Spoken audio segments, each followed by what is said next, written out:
Alright, let's be real for a second. When you hear Archon and Genshin Impact, you instantly think top tier powerhouses. These are the literal gods of Teyvat, so naturally expectations are sky high. From bending elements to reshaping the meta, every Archon brings something unique to the table. And sure, we all love a good tier list debate, but let's face it, when it comes to performance, some of these divine beings hit a little harder or heal a little better than others. Now, we're diving into all the playable Archons, not the lore-only ones, not the speculated ones, just the ones you can actually throw into your party and dominate Abyss with. Whether you're a fan of big burst damage, clutch support, or just love watching the enemies get vaporized by a divine ult, this list is for you. And yes, we'll talk about everyone, even the Bard, because whether you love him or love to roast him, he's still technically a god. A very small portion of the audience is subscribed to the channel. If you enjoy these types of lists, please don't forget to subscribe if you like these types of videos. Enjoy watching. Thanks. Venti, the beloved Anemo Archon and everyone's favorite drunk bard, had an amazing start in Genshin Impact. Back in the early days, his elemental burst, Wind's Grand Ode, was a game changer. It pulled enemies into a vortex and made clearing mobs incredibly easy. But as the game evolved, so did the enemies. Suddenly we had heavier monsters, immune to being sucked into the air, and Venti's greatest strength started to lose its shine. His crowd control became situational, great for hilichurls and treasure hoarders, but almost useless in higher level content. What made things worse for Venti was that he never really got the same community backing that other Archons like Zhongli did. Remember when Zhongli was released and the entire fanbase practically staged a digital protest to get him buffed? That worked. Zhongli became an unshakable pillar, literally. But Venti? He just quietly faded into the background, benched in favor of more versatile supports or damage dealers. It is not that he became a bad unit, the game simply stopped favoring his playstyle and no one fought hard enough to bring him back to the spotlight. Still, there is a part of the community that holds out hope for Venti. Maybe one day we will get a major event or update featuring enemies vulnerable to Anemo crowd control again. Until then, Venti remains that one character we all leveled up, loved, and now mostly used to explore Mondstadt while jumping off cliffs and gliding for fun. He might not be the meta pick anymore, but he is definitely still a fan favorite in spirit. Raiden Shogun is the definition of power and elegance wrapped into one electro-infused package. From the moment she arrived in Genshin Impact, she carved out a permanent spot on many players' teams, not just because she looks cool, but because she is cool. Her elemental skill provides consistent energy regeneration across the team, making her one of the best battery units in the game. And when it is time to unleash her elemental burst, well, she swaps into boss mode, slashing enemies with devastating electro strikes that scale beautifully, especially if you are lucky enough to unlock her Saiyan constellation. What makes Raiden so interesting is how she manages to straddle both support and main damage dealer roles. You can build her as a powerful carry, or just bring her in for her unmatched ability to keep your team's energy flowing smoothly. That flexibility is what makes her so popular. However, while Raiden fits well into many team comps, she does have a few limitations. She is not as plug and play as some other Archons. Building around her burst requires timing and synergy, and her kit really shines with certain characters more than others. Compared to Zhongli, who you can drop into almost any situation and watch him casually trivialize damage with his shield, Raiden does ask a bit more from the player. Her value is undeniable, but she is not as universally adaptable. Still, if you are looking for a unit that can bring both style and substance, Raiden Shogun continues to be one of the strongest Archon picks you can make. Whether you are trying to dominate the Spiral Abyss or just want to cut through mobs with flair, she is always ready to deliver. Zhongli's journey in Genshin Impact is the ultimate comeback story. When he was first released, many players felt underwhelmed.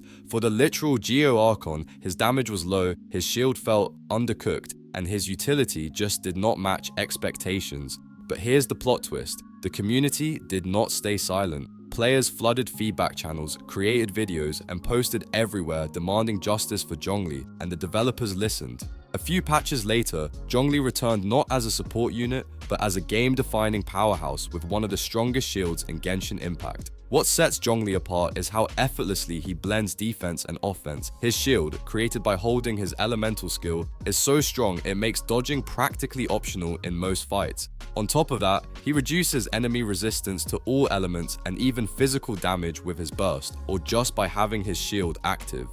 That kind of universal debuff utility is rare, and it makes him incredibly valuable in nearly every team composition. Whether your main damage dealer uses pyro, hydro, or even physical attacks, Zhongli helps them hit harder while keeping them protected. Over time, Zhongli has become one of the most dependable and widely used Archons. Unlike Raiden Shogun, who thrives under specific rotations and synergy, Zhongli just fits anywhere with anyone. His gameplay is simple, satisfying, and extremely effective. He might not be the flashiest, but he is the rock that holds many teams together, literally and figuratively.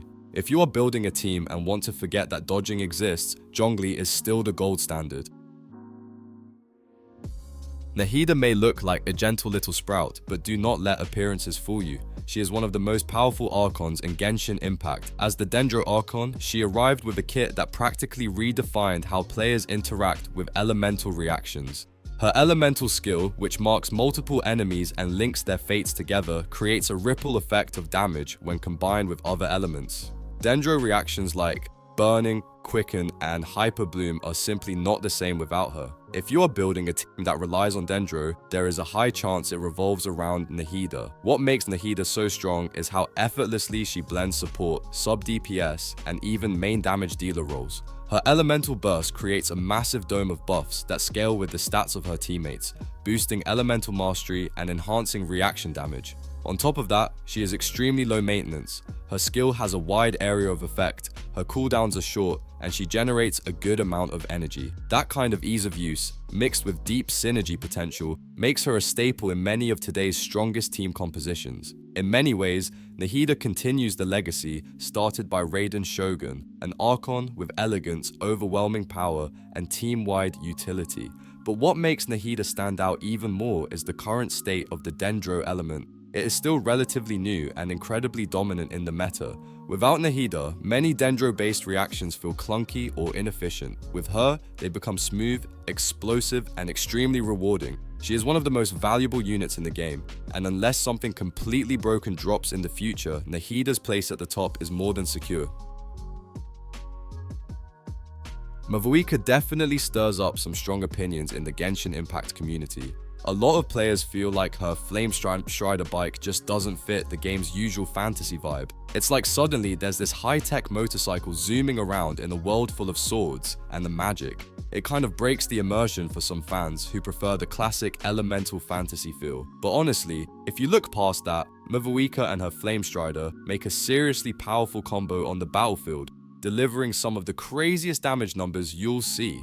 From a gameplay perspective, Mavuika's kit screams main damage dealer. Her abilities let her dish out massive pyro damage, with flashy attacks that can wipe out groups of enemies or shred bosses in no time. But what's cool is that she's not just a one-trick pony, she also offers solid off-field pyro support, which means she can boost your team's elemental reactions even when she's not in the spotlight.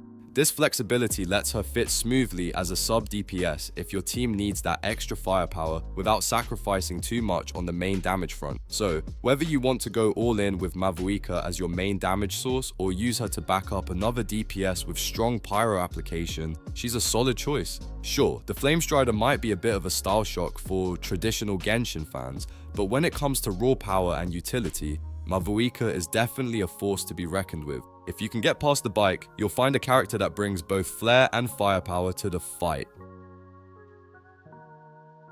Furina, the Hydro Archon and master of theatrics, has really set the bar high since she entered Genshin Impact. She hasn't just been a strong pick, she's basically owned the S tier spot from day one. If you've spent any time watching high-level Spiral Abyss runs, you'll see Furina everywhere. And that alone tells you she's more than just hype. Her kit is incredibly versatile, making her a go-to choice for players who want both strong offense and reliable support in one package. What really sets Furina apart is her insane buffing ability. She doesn't just deal damage, she amplifies her whole team's power while keeping them healed and alive. That combination of healing, damage output, and team-wide buffs makes her incredibly universal. Whether you need sustained Hydro application, strong heals, or just want to boost your main damage dealer's numbers, Furina covers all those bases without breaking a sweat. It's rare to find an Archon who can juggle so many roles this well. Even with other strong characters like Mavuika throwing down huge damage, Furina never loses her crown. Her utility and sheer effectiveness make her indispensable in a variety of team compositions and content. Basically, if you're aiming for a character who can shine in practically every situation, Furina is the Archon to pick. She's got the power, the flexibility, and the style to back it all up. The video ends here. See you in another video. Don't forget to subscribe.